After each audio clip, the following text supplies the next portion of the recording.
Hey everybody, here we go again. I'm going to give you an early Christmas present. This short film is about the dragon shape or style of Xingyi Animal, and there are 12 animal shapes and styles, which I've covered completely in a very long tutorial film and gone through all of the animals and shown the full performance of each one and brought out a lot of details of the physical side of it and the energy side of it and the dynamics, the turning, changing, preparation, closing, everything. Now, in this film, I want to talk about one of the animals in particular, which has a special feature. Actually, they all do, but this one is very accessible. It's also extremely powerful. Now, why didn't I cover it in this style, which I'm going to call the indoor dragon, which is to say, to differentiate it from the way I showed it in the earlier film? And the reason I didn't is because, let's face it, by nature, we're all very performative animals. We want to see something flashy, something physical, something that we wonder, oh, can I do that just like him? I gotta try that. Now, the indoor dragon doesn't have any of those qualities. It's simple, it's obvious, it looks incredibly trivial. Any idiot can do it. It poses no physical challenge whatsoever. It doesn't look good, it's not a dance, you can't demonstrate it to your friends and family to draw any kind of applause for this one. So, naturally, I assume that it would have very limited appeal or zero appeal. And I still think that. But it is so powerful and so key to your evolution in Xingyi that I am going to throw it out there just this once. And maybe 1 out of 1,000 people watching this will pick it up and understand the content. So, it's to get the physical part of it. There is a little bit of movement and dynamics involved. You can just watch you can order the hour-long 12 Animals instructional film, and that'll show everything. But I know most of y'all are cheapskates, I understand. You might pay $5,000 for this from someone else, but when it comes to me, we gotta go on the low road, right? So what you can do is you can watch my free YouTube trailer for the animal film, the paid animal film. And the trailer is free, and the trailer actually covers pretty much everything you need to know. It's a very full trailer. And you can just grab that. In fact, you don't even need to do that, because in this film, I'll just insert that little segment, and that'll tell you everything you need to know. But what you're seeing now on this clip, this subsection of just the trailer, not even the full movie, you don't even need anything really for this. But what you're seeing here is the performative dragon. The best animal to start with is the dragon, because it exemplifies the entire purpose and point of Xingyi Quan, which is to make a shape without any tension. So it's a full body movement that's going to require you to extend yourself vertically and then compress yourself vertically. So there's going to be this sort of vertical accordion-like movement happening. And in order to make this work with the jumps and the shapes and the arm extensions, you're going to have to keep your upper body completely empty, even while performing the shapes. Otherwise, you will lose your balance, or your shape will become distorted in some way. Circling your arms back into the soft fist, raise up again and lower into the full extended dragon shape. And then you can do another jump.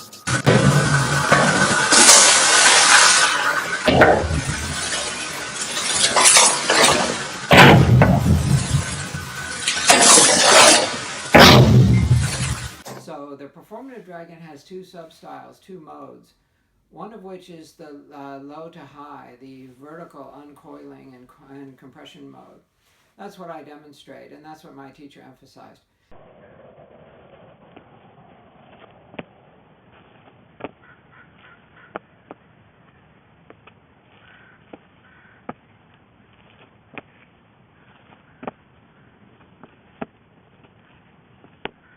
However, he also taught the high kicking mode of dragon, which is another sub-style. In fact, you see that one more often if you go to any demo or just browse around YouTube. you're more likely to see that version where they kick out and then they do a sort of a half dragon step.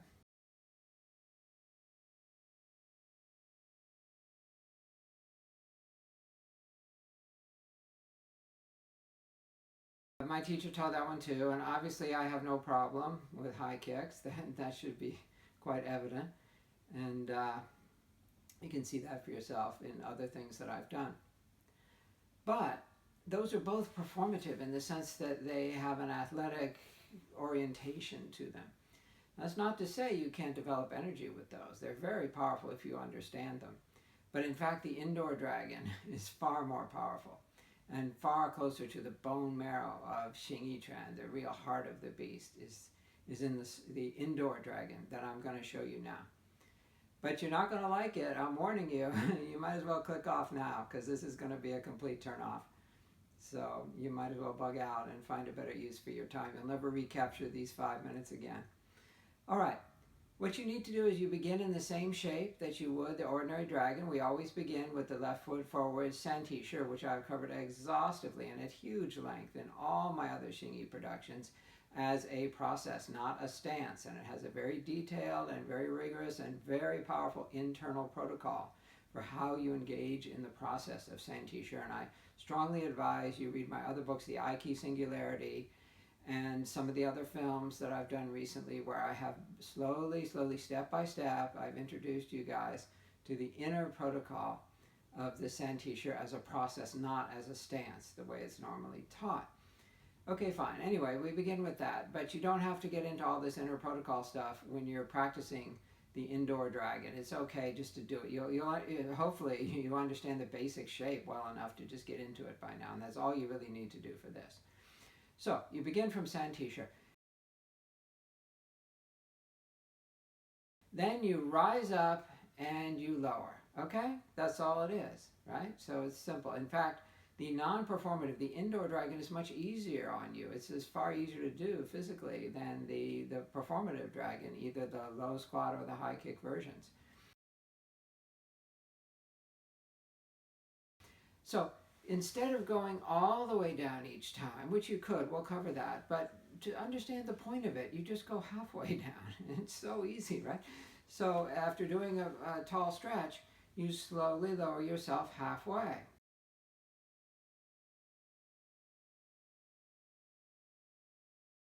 There's no strain on the knees, it's nothing. But you do it slowly. Now, in that, it's different from all the other Xingyi methods that I've shown, which are fast.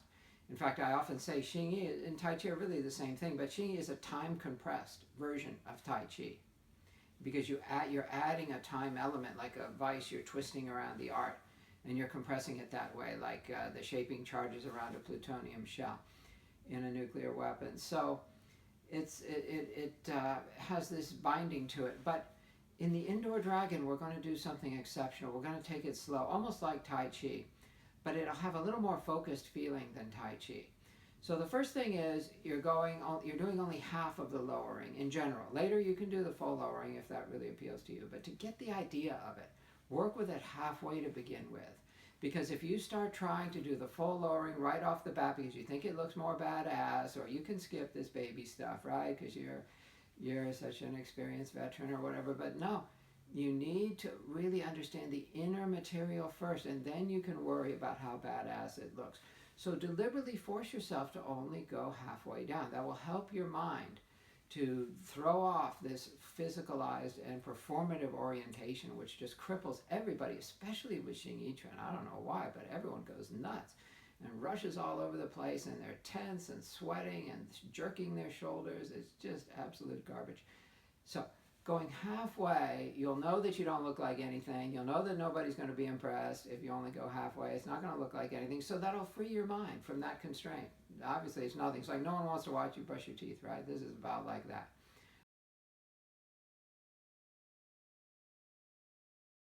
Okay, so begin from the Santisha.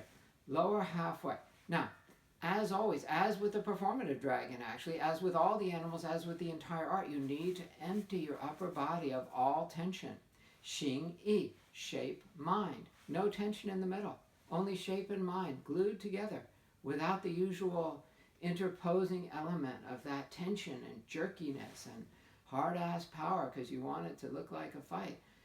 Don't indulge in that for this, okay? Can you imagine you're playing with a cat, with a little kitten with a string? Would you be all tense and, harsh and everything? No, you'd be loose, you'd be relaxed, right? Well, now we're not going to be just outwardly loose in the sense that we're flopping and shaking, but inwardly we're going to have a shape that is content-free, like an outline that's drawn with nothing, no fill-in, no texture. That's the art of Xingyi, and that's what you're going to need to do. You're going to need to make the shape and bring your arms down without the tension and why does everyone have that? Everyone I touch, they're like so tense. Why? Anyway, work on that, okay? But now, here's the real secret. Well, part of the secret is to only go halfway. Second part of the secret is that you're going more slowly. You're going at half or less the speed that you do the full dragon jumps that you saw earlier. Okay, but here's the real indoor secret.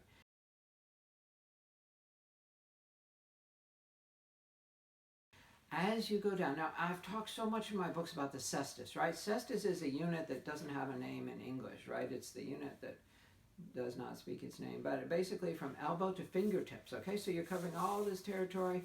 The cestus, right? It covers the forearms, the wrists, the hands, palms, and all the way to the fingertips and the tiger mouth and everything. All this is the cestus. That's just my term. Xiao shou bi in Chinese, okay? Now, what can we do with that? Well, it's your mind, okay? Xingyi, that's half the art, at least half the art. We've covered the shape. What about the mind? Your mind is going to be here on the underside of your forearms. Both forearms, right? So both your arms are moving, but they're not moving independently. They are lowering with your body. So as your whole body, your whole torso is lowering, right?